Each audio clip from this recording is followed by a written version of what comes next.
Where Okay, so we learned yesterday the disagreement between Rabbi Yehuda and Rabbi Meir regarding if a person is allowed to initiate the conversation or to respond. And finally, we had this question. That Rabbi Meir and Rabbi Yehuda. Yeah, if you can look on the end of the Gimel Amud Bet, the bottom of Gimel Amud Bet. So the Gemara says that in other words, there are some words that are missing in the Mishnah, and that's the reason why we don't understand the disagreement between Rabbi Yehuda, because it looks like they have this exactly the same opinion. So the Gemara says, no, that means the Rabbi Yehuda says that be'emtza, let's say Rabbi Yehuda, Rabbi Meir. You have it? בפרקים שואל לפני הכבוד ואין צריך לומר שהוא משיב, meaning בפרקים in between the paragraphs he can initiate a conversation, and all the more so he can respond. That's pashut. We don't have to mention it. ובאמצע, but when he's in the middle of the paragraphs, שואל לפני היראה, he can initiate the conversation out of concern of fear, יראה, ואין צריך לומר שהוא משיב, all the more so that he can respond if it's a situation when his life, if somebody is threatening his life. That's included Rabbi Meir. So that's this is the great disagreement. Included Rabbi Meir, Rabbi Yehuda אומר באמצע שואל פני היראה ומשיב פני הכבוד. So all agree that regarding if somebody wants to start this conversation, initiate this conversation, then all agree that he can, if he's between the paragraphs, he can shoel. He can, if he's between, he can shoel for the honor of somebody. And if he's in the middle of paragraphs, then then only when he's threatened, when somebody wants, if he's not gonna ask him how these shalom shalom, somebody is gonna be killed, or maybe he's gonna be, yeah, that's his concern. So in that case, all agree that that's allowed. But the disagreement is to respond, to receive, yeah, to answer. So in Kodesh Rabbi Meir, we said that again, in Kodesh Rabbi Meir, Mashiv he has no difference. It doesn't make it any difference between Shoel and Mashiv to initiate the conversation or to answer. In any event, if it's between the paragraphs, again, if it's between the paragraphs, you can answer, you can initiate, you can start the conversation, and you can respond to respect the person that is asking or is reading him. And if it's between the paragraphs, then he's only to answer or to respond or to start the conversation. He's allowed to do it only when he has his fear. That's Rabbi Meir. Rabbi Yehuda says no. Depends if he's answering. It depends if he starts the conversation or he doesn't start the conversation. If he starts the conversation, in quote the Rabbi Yehuda. So then, if it's between the paragraphs, he's allowed to start the conversation out of respect. Yeah. And if it's between. Then only when he's allowed to start this conversation only when he's out of fear. But to answer, he can answer out of respect. Okay, that's more or less the disagreement. Tanya Miachi, we have it. Tanya Miachi. Oh, Tanya Miachi. The second line. Yeah. Yeah. Okay, Tanya Miachi. הקורא את שמה, הוא פגע בו, רבו או גדול. Now the Gemara will support this what we just mentioned now. That this is the disagreement between Rabbi Meir and Rabbi Yehuda. So let's see. הקורא את שמה, somebody that's reading the Shema, הוא פגע בו, רבו או גדול ממנו, or and he met his rabbi or teacher or somebody that is bigger than him in terms of spirituality, yeah, greater than himself. אז בפרקים שואל בפני הכבוד. So if it's in between the paragraphs, Gemara says שואל מפני הכבוד. So he's allowed to ask, initiate the conversation to respect this person. ואין צריך לומר שהוא משיב, and all the more so he can respond. ובאמצע, if he's in the middle of the paragraph, שואל מפני העירה, if it's in the middle, he can initiate this conversation only when he has some fear, over this person. ואין צריך לומר שהוא משיב, and all the more so that he can answer. We don't have to mention that. דברי רבי מאיר, that's we quote Rabbi Meir. So we have a clear Bible that supports the way that we interpret the Mishnah. Rabbi Yehuda Omer, ובאמצע שואל מפני העירה, quote Rabbi Yehuda, באמצע, when he's in the midst of the paragraph, שואל מפני העירה, he can initiate the conversation out of concern that he's gonna kill him. הוא משיב מפני הכבוד, and he can respond. He can respond when you feel that he needs to respect this individual, or the more so when he's life-threatening. And now when he's in the middle, when he's in between the paragraphs, he can initiate the conversation out of respect, to respect this person. And obviously he can answer, respond to people when they greet him with shalom. You can answer to any individual. We don't checking his tzitziot, as we say.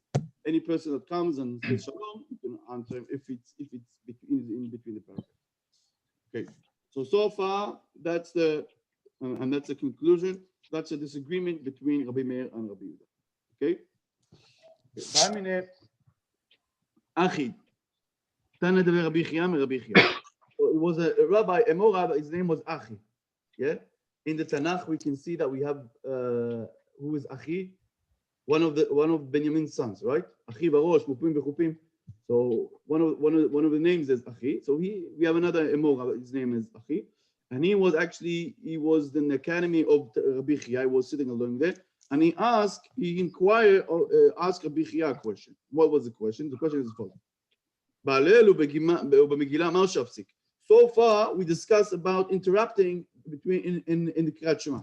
If it's in between the paragraphs or if it's in the midst of the paragraph, what's going to happen if somebody is reciting Hallel or reading Megillah, and suddenly somebody came up to him and told him, "Hey, how are you, Mendele? How do you feel?" And he's in the middle of Megillah or middle of Kriyat Shema, of Hallel. So the question is, what's the question? Let's see. Amrinan kabachomer Kriyat Shema doraita uposek. Hallel derabbanan mibaya. So maybe we can say that interrupting is permissible only because we learn it from Kriyat Shema. So we saw in Kriyat Shema that even at Kriyat Shema it's doraita, yeah, and we say that the person is allowed to interrupt. Or the most when it comes to Hallel, that Hallel it's the Rabbanan, so we don't have to mention that. Or the most if you say that Kriyat Shema you're allowed to interrupt, or the most you're allowed to interrupt, and when you're studying Hallel, or perhaps we can say no. There's a different situation here. Why? Maybe perhaps you can say publicizing the miracle here is better than doraita. And in that situation, maybe a person should not. He's not allowed to go ahead and greet a person or initiate a conversation or to respond. Yeah. So that's the doubt here. On one hand, you can say, look, if you say that the doraita you can answer, or the most of the rabbanan you can answer, or you can initiate a conversation. Now, on the other hand, maybe no, maybe it's different because since there's so many sides, so important, we don't want to interrupt. And as we know, Hallel, we publicize the miracles, yeah, and Megillah, obviously, also we publish the miracles. What's the answer? That's to say, Amar le posek ve'em bekachlu. One may interrupt, and there's nothing wrong with it. Somebody is reading him, he can answer. Okay. Amar Rava. Now we'll continue to discuss about Hallel. Amar Rava. Is it the same rules like in between paragraphs for Yira and Kava, or you can just no matter what, whoever comes up to you, wherever you are, you can answer. Right, no matter what, yeah.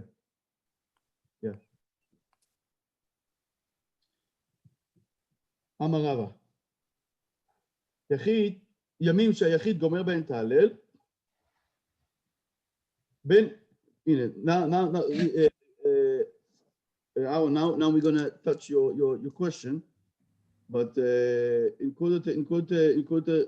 Rabbi Chia, it's actually you can just answer, initiate the conversation. Doesn't matter where you're standing. Okay, but here now we'll see Rava. Amar Rava, ימים שהיחיד גומם בית ההלל בין פרק לפרק פוסק, באמצע הפרק אינו פוסק. וימים שאין היחיד גומם את ההלל, אפילו באמצע הפרק פוסק. So now according to Rava, it's different, as you mentioned. ימים שהיחיד גומם את ההלל, days that individual completes the Hallel, yeah, must complete the entire Hallel. So then what's the halacha? Yeah, when we say all the Berachot, when we say, all the paragraphs that we have between,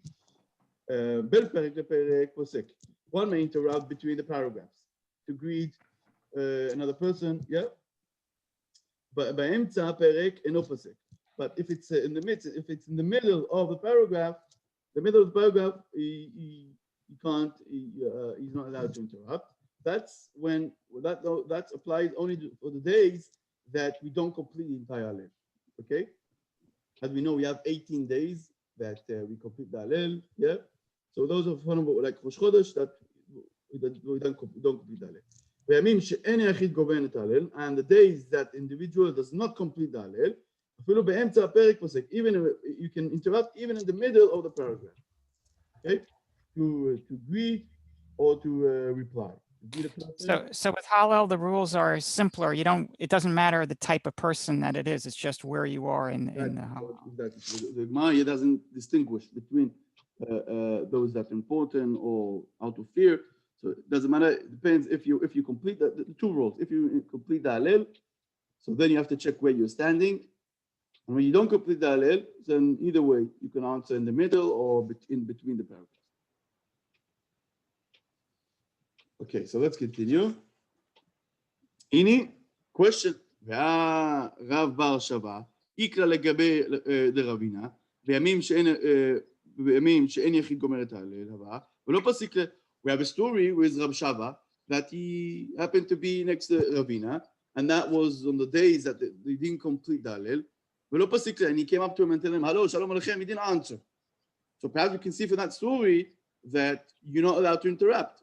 So it's a contradiction to what we said before. Ma says, Shana Rav bar Shava, the lo chashiva ale de Ravina. Ravina was not so, probably not so important individual for him compared to him, so therefore he didn't answer.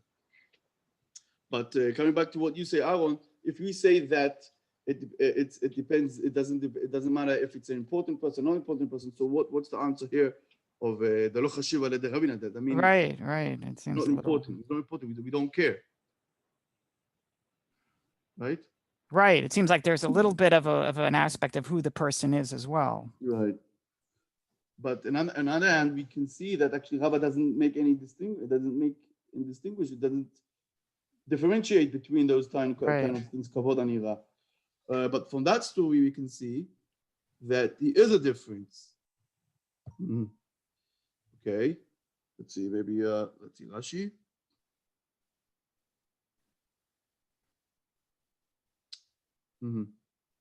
Rashi doesn't say anything here. Okay. So I will look into it, because it's a kind of it confused me a bit. But here from the story, you can see that it depends if it's kavod or yirah. But here with the stories again with Rabbi, doesn't do any. Okay. Maybe we can say that's actually it's kind of axioma. It's kind of I mean, this is what we discussed before, and I don't need to mention that. Probably that can be the idea over here. And then again, we have this kind of thing that if you're in the middle, so then you're not supposed to interrupt only when he's threatening your life. You think it's implied, even though it's not stated, that even that's not stated, that the same rules of Kriyat Shema would apply here. Right. And the reason why I didn't mention it is because probably it's because because we already discussed and we spoke about it previously. But I'm not sure, 100% sure about it. It's a good question. I think maybe the long Tosfot is discussing that question. Yeah, I think the Tosfot is discussing this question. But I don't think we're going to go into it. It's a long Tosfot. It will take us a while. It's a long Tosfot. So B'ez Hashem, I'll read it Tosfot and we'll come tomorrow with the conclusion. Okay. So let's continue. Ba'emine Ashiyan. Tana dever Rabbi Ame, Rabbi Ame. So Ashiyan, that was the name. We have this day we have interesting names. Achi and Ashiyan. Okay, Achi Ashiyan, he was in the academy of Rabbi Ame, and he asked Rabbi Ame a question. What was the question? Asharui betanit. Ma'u she'it'om. Somebody is in the middle of his fasting, yeah? Ma'u she'it'om, and he wants to taste something. Probably it was on Friday, and we have this great mitzvah of Tu'amechem Zechu, yeah, those that taste the food to see if it's cooked properly, they receive a reward. So probably he wanted to taste, or either way, weekdays, somebody wants to taste something, and he's in the Ta'anit, he's fasting. What's the halacha? Achila v'shtiya kabilale ve'aleka, or dilma hana'a kabilale ve'aika. So the question is, when a person accepts upon himself to fast. Now let's look carefully on the words, because the Gemara says achila v'shtiya kabilale, that means he accepts upon himself not to eat and not to drink. Yeah, ve'aleka, and when he's tasting something, he's actually not eating and not drinking, just tasting something. Ve'aleka, and it's actually not what's happening. Or dilma hana'a kabilale, or perhaps we can say that he accepts upon himself not to derive any benefit from any kind of food. In that situation, he's not allowed even to taste any kind of food. This is actually what we have, that he's tasting something. Amarle, to'em ve'em bekach klum. Rabbi Ame said, no, you can taste, and there's nothing wrong about it. Okay. Now the question is when we say that the person can taste, yeah. So two interesting things. First, we're not talking about Ta'anit Tzibur over here. We're not talking about Ta'anit Tzibur. I mean, like all kind of the four minor fasts that we have throughout the year. Yeah, because that's since the public accept upon himself. Then so in that situation, he's not even allowed to taste. The question is here, when a person for any reason accept upon himself to fast. Let's say he had a bad dream. Yeah, or let's say some are fasting certain days. So he accepts upon himself to fast. Okay, so that's the question I was asking here. And I just want to read the Tosfot, because this is what the Tosfot is saying over here. The Tosfot starting from the words Odilma. Odilma. Tosfot says, Odilma hana'a kabilale. Hai lishna mashma demayre betanit yachid shekibel alav. Aval betanit hakatuv lo. So he says, that applies only when a person is accepting upon himself Ta'anit Yachid, individual fast. Yeah, as we said, fasting. So that he accepts upon himself. Ta'anit Hakatuv, but something that's written, I mean, Ta'anit, that we, as a community, as Am Yisrael, we accept for the years, for the generations. Now we're not discussing this question. Now let's read the second Tosfot after that. Atoem ben mekach klum. Peresh Rabbeinu Hananel. שחוזר ופולט, בלות לשון מן הטעימה, אבל בולע לא, אפילו בשאר תעניות, משום אחי הפולט, אינו צריך ברכה שאינו נהנה. So here it says, it explains to us that, according to the when the Gemara says to'em, when he tastes the food, he doesn't swallow the food. Yeah, he needs to spit it out. He can't eat it. That's according to the Tosfot. Okay, but I saw the Rambam yesterday. The Rambam says that no, when the Gemara says to'em, it means also to swallow the food. So we have a disagreement between Tosfot and the Rambam. Okay. Tanya, so let's go back to the Gemara. Tanya Miachi.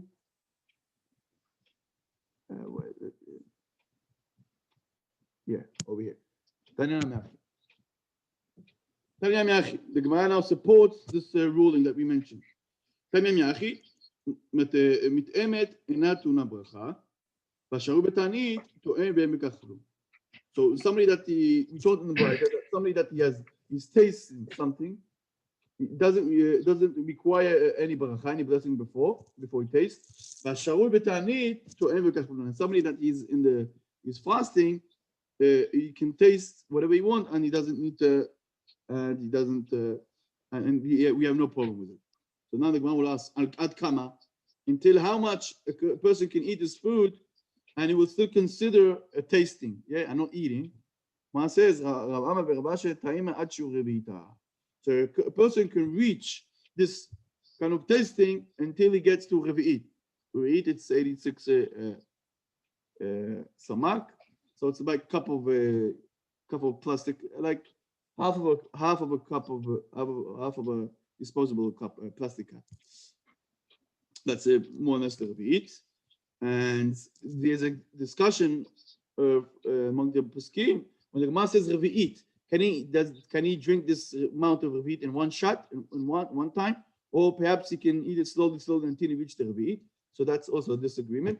Nevertheless, again, taste is considered up to revi'it. After revi'it is really starting to eat. It's not really tasting, because you got the idea. If it's cooked or not cooked, why do you need to continue on and drink or eat more? So therefore, after you reach the revi'it, it's forbidden. You can't. If he's in the fast, definitely you can't eat anything after he had the revi'it. Amaraba. Okay, again, we're going back to our main topic regarding greeting a person in the middle of Kriyat Shema. But now we're going to discuss about tefillah before tefillah. Amar Rav said, "Kol hanoten shalom lechavaro kodem sheyitpalol." Whoever greets a fellow in the morning before he goes to pray, shacharit, ki'ilu asa bama. It's considered as he created the bama, altar outside the Bet HaMikdash. As we know, in certain times in the history, we were allowed to build a bama outside of the Holy Temple, but after we built the Holy Temple, we're not allowed to build a bama. We're not allowed to create a bama altar outside of Bet HaMikdash. Whoever wants to offer a korban, you can just go ahead and bring it to a Bet HaMikdash, but we're not allowed to create any kind of a bama. But this individual that greets a person before he goes to pray, it's considered as he creating his own status, his own tefillah, his own way of serving Hashem, and that's not appropriate. Therefore, we consider this person as creating a bama. But where do we learn that? Chidu lachem min ha'adam asher neshama b'po ki bameh nichshavu al tikri bameh ela bama. So we support this concept by the pasuk. The pasuk says, "Don't greet, stop going to this person that he has neshama b'po. He has this. Hashem is giving him his brief. He's giving to live. Because compared to Kadosh Baruch Hu, he doesn't consider anything. There's not. You don't count him. Not compared to Kadosh Baruch Hu. So we twist the words. So instead of saying bameh, that in Hebrew means bameh, it's like he's not because he's not considered. It's not important. Bameh, we change it to bama, meaning he's creating a bama. So that from that we learn that. Somebody that's greeting a person before he goes to pray, he's kind of creating his own sacrificial on bama. Is there a difference between bima and bama? Yeah, bama, it's like in English, it's the stage. Yeah, in Etz Chaim we have the bama, right on the back or after the Zot Nashim, so that we call it a stage, the bama. Bama, it's anything that it's above the surface of above the floor. Bama, yeah. And bameh, it's what's the difference? It depends on the concept. It depends on the word. But like bameh ata yoter chashuv mimeni. In what way you are? In what way you are more important than me? For instance, just or I'm important than you. Bameh ani yoter chashuv mincha. In what way I'm better than you? So that's bameh. How? In what way? Okay, so that's the difference between bama and bameh. Okay, let's continue. Now Shmuel has a different interpretation. Shmuel says, Shmuel Amar, bameh chashavto lezeh velo le'elo. So Shmuel here, he says, no, we don't have to twist the word bameh, bama. We don't have to go so far. We can continue using bameh and say bameh chashavto lezeh velo le'elo. In what way you think that this individual is better than Kadosh Baruch Hu, that you first go to greet this individual, then you go ahead and start to pray. So we can we don't have to twist the word. We can continue with Bameh. Okay. Meti Rav Sheshet, and some hold that we have to read Rav Sheshet. Yeah, we as the Faradim will say Meti Rav Sheshet. B'prakim shoel b'pnei hakavod u'meshiv. So didn't we learn just now previously that somebody that is in between the paragraph, he's allowed to initiate the conversation and he's allowed to respond, right? This is what we learned. So what is the problem here? Why do you say that the person cannot go and greet his fellow friend is before tefillah? What's the problem? You said that even in the middle of the tefillah, in between the paragraphs, you'll have to answer and respond. Right? You got the question? So what's the difference?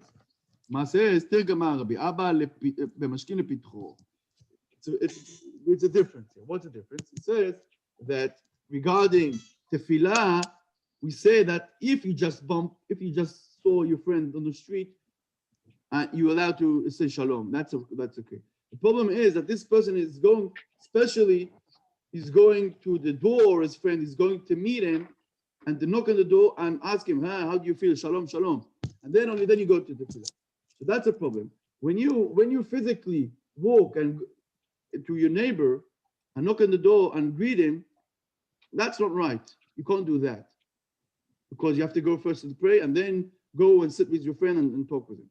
But if I just walk naturally in the wall in the streets, going down the street or the road, and I met my friend and I say, "Hi, shalom, shalom," there's no problem. So the understanding is it's not a problem of interruption.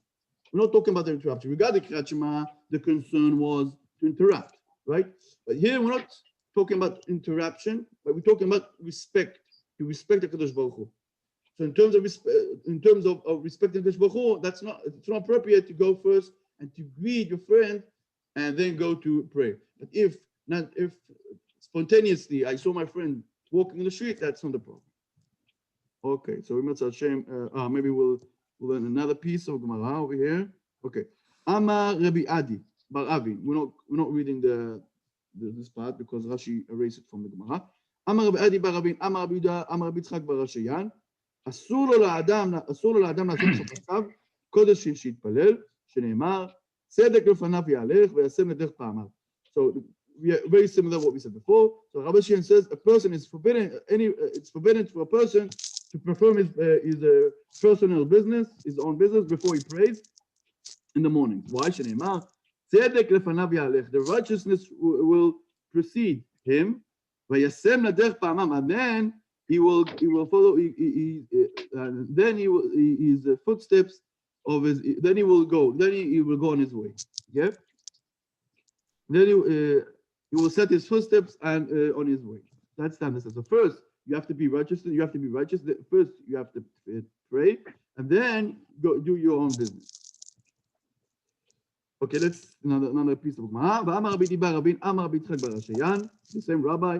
המתפלל ואחר כך יוצא לדרך. Whoever first prays and only then afterwards he departs and he goes on the road, he goes to do his business, הקדוש ברוך הוא עושה לו חפציו. הקדוש ברוך הוא will perform his business, meaning in other words, he will help him. Yeah, because since you first went to pray, and then only then you did your own business, so you show that if you believe in HaKadosh Baruch Hu, so naturally HaKadosh Baruch Hu will help you in your business. שנאמר, the same verse that we mentioned before. צדק לפניו יהלך וישם לדרך פעמיו. Righteousness will precede him, and then he will go then he will do his own needs, then he will do his personal business. Okay, so first tzedek. The tzedek, it's referring to HaKadosh Baruch Hu, that he needs to do what he needs to do, to pray, to connect his soul to HaKadosh Baruch Hu, to meditate, maybe, connect his soul to HaKadosh Baruch Hu, and then only then he will do his own needs, his personal business. Okay, Hazaku Baruch. Let's Hashem will continue tomorrow.